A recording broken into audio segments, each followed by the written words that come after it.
Hello everyone. Today it's going to be kind of an unboxing video. I've got something here in the mail from Q, and it is the Honey Badger upper with the 223 556 barrel, and we're opening it here for the first time. Well, my first time.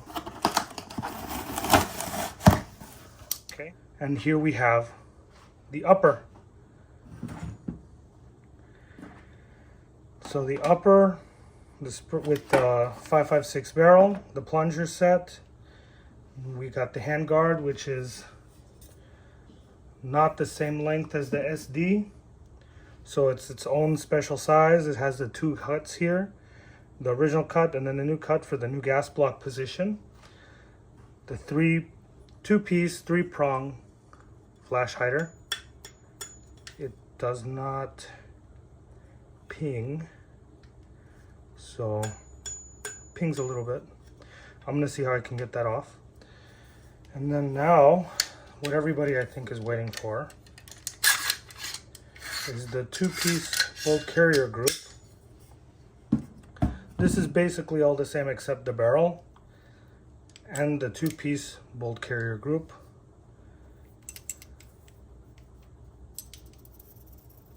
With the tungsten shot inside. Okay. This does have a little bit of play, but I'm not super worried about that since it's going back and forth. It looks pretty good from what they said. This is all made in-house. The bolt carrier, I don't know about the gas key, but they say they're making this. And it'll basically be chilling like that. I'm gonna install it on my Honey Badger because this is like the biggest update. This will basically complete the Honey Badger.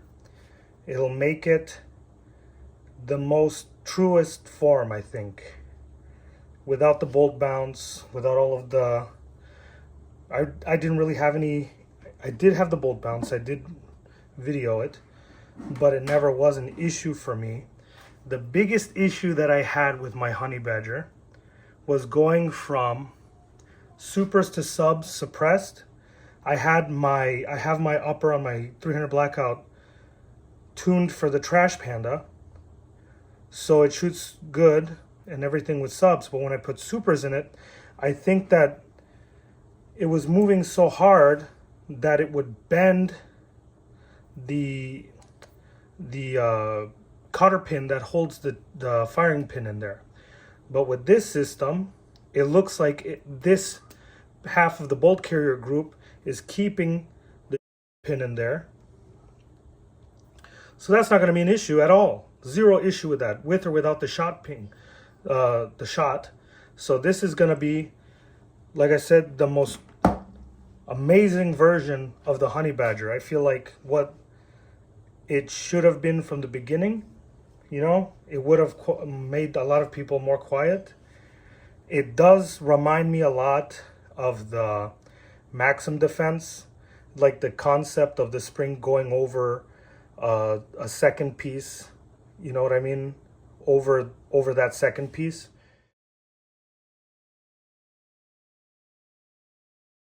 I don't have a lot of experience with the Maxim one, but just from pictures, you know, they remind me of each other. I don't know, they remind me of each other.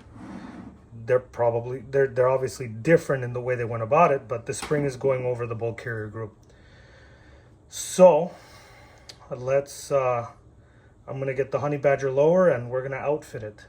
So here's the Honey Badger in 300 Blackout with the original bolt carrier group. So while I'm disassembling here, I guess I'll just talk about the Honey Badger. How I got to like the Honey Badger so much. So originally, I went and built my first Honey Badger. I went to the Q build day, and I built my first honey badger back when it had the dust cover on it. And what happened was I really liked it. The build day was great.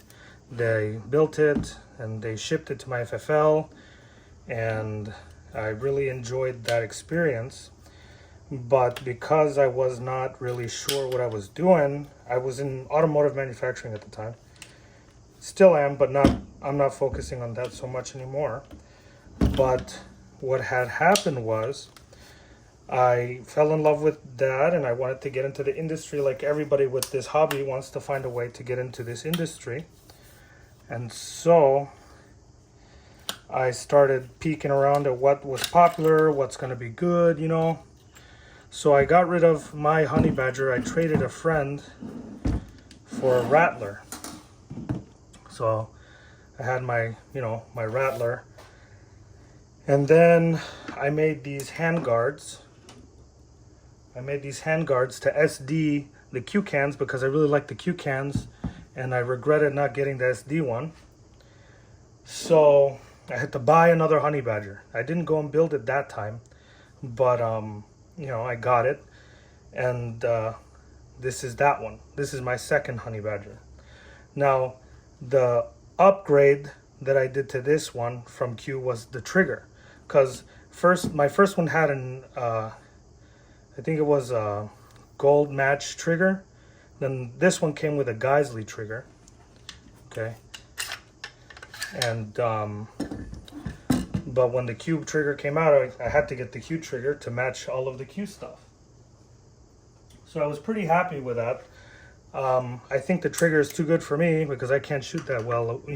I'm not super shoot guy. There's that half of the installation. And yeah, so this is the third update. Well, it'll be the fourth one since the handguard. But I'm gonna go and loosen up this, and we'll be back. Okay, so I loosened that with the 1/2 inch. So the original bolt carrier group was like a regular size one, or a regular bolt carrier group, but they chopped it in the back a little bit, like 1/8 of an inch. Something like that, just going off my mind here. And you can see this plunger went inside. So this little spring went inside of there. It was the stop. And then it went in there like this. And then there's a guide rod inside here. Guide rod that keeps it from kinking in itself. Now, I think the bolt bounce thing that was happening was because the spring, I think, didn't have like enough K factor or something to like seat it, because I was looking at another, I was looking at other stuff that I owned, like the PS90 or the P90 is direct blowback, but it still has a little counterweight in there to kind of, I don't know if it's because I'm not like, super into this. This is my thought, is that it delays the bolt a little bit, right, with that extra weight. I don't know by how much, but when it slams forward, that weight also slams there. So it's like like a dead blow hammer basically, with that little weight in there being free.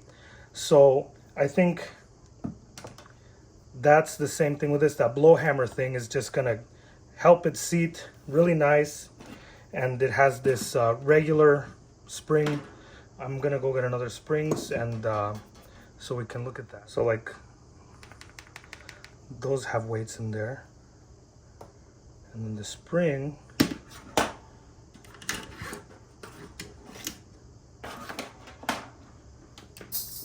will not fit. So I think it is a custom spring, but a different kind of custom spring. Doesn't look like it's variable pitch, but it fits differently. This one is not going to fit on there.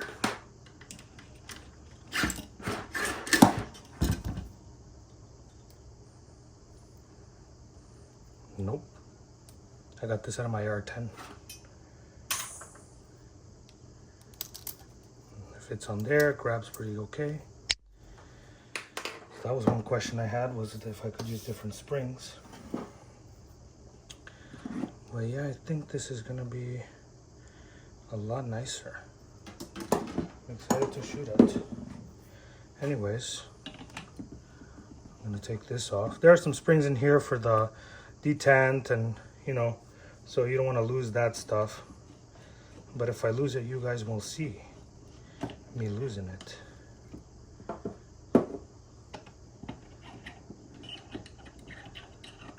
There's this. So basically look like that. That's why installing it was such a pain, because this thing would just dance around.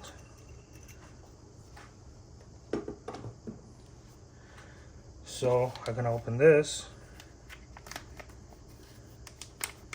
and there should be a couple different parts.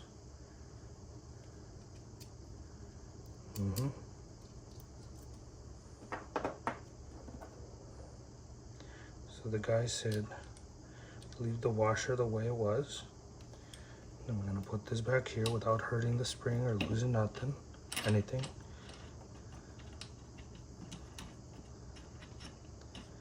Don't want to cross thread it, because that would be not good.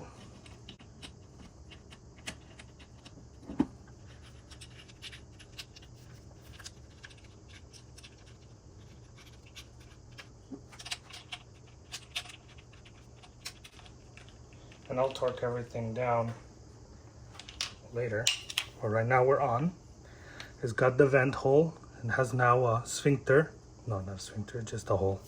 Sphincter would be controlled. And then we got this little end stop, that basically is gonna bottom out the spring. Okay. And they want you to put that in there. It's got an O-ring. So I'm gonna do that here for you. Drop it in there and see how it didn't kink. Very nice. I'm gonna use this to just shove it in there, because I have it here anyways. In there. So it's in there. It's not gonna come out because of the O-ring. Then once it has the spring pressure, obviously, it's gonna just be always pushing back there. I'm gonna torque this off camera, and then we'll be back. Okay, so 20 foot-pounds. 20 foot-pounds. So now we're gonna put it back together.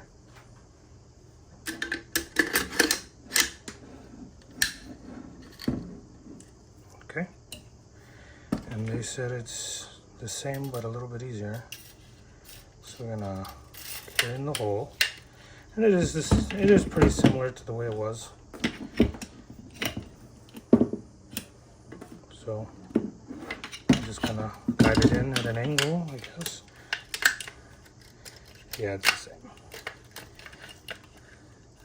Same but different. Using my belly for help.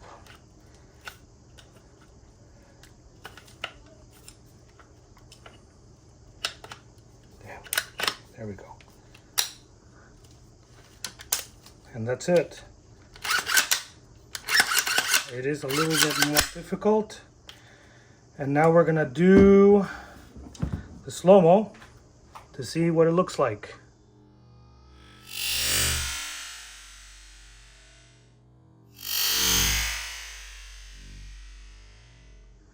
So I did a comparison of the old system and the new system, and it's definitely better. The spring does feel more stiff also. This one's kind of not fair because I modified it, I stretched it and I heated it up and I did some weird stuff to that spring, but it still has bolt bounce, so it definitely helps out here. As for the upper, I'm gonna see how it fits with an SD handguard and the suppressor. So it's gonna stick out another 2 inches about. something like that. So I'm not sure what I'm gonna do with this upper yet, but it's a beautiful upper. I really just wanted this, and they don't gonna sell it to me or anything. I don't know how long it will take them to do that, but I did order stuff to outfit this, and yeah. So I love the Q stuff from my little story. I do like them a lot. I like this, I like that. I got the minifix out here, and we'll hopefully be doing everything's been checked, by the way, and empty. And yeah, so it was that easy to do that. And he did say to use Loctite. I didn't use Loctite. I should probably put some on there, but I'm super excited to see how this shoots now, suppressed with all of this. If I have to retune the gas, I guess we'll find out later. So and then we'll see how this looks once I get all the accessories on it. But thanks for watching, you know, and I appreciate you guys. Goodbye.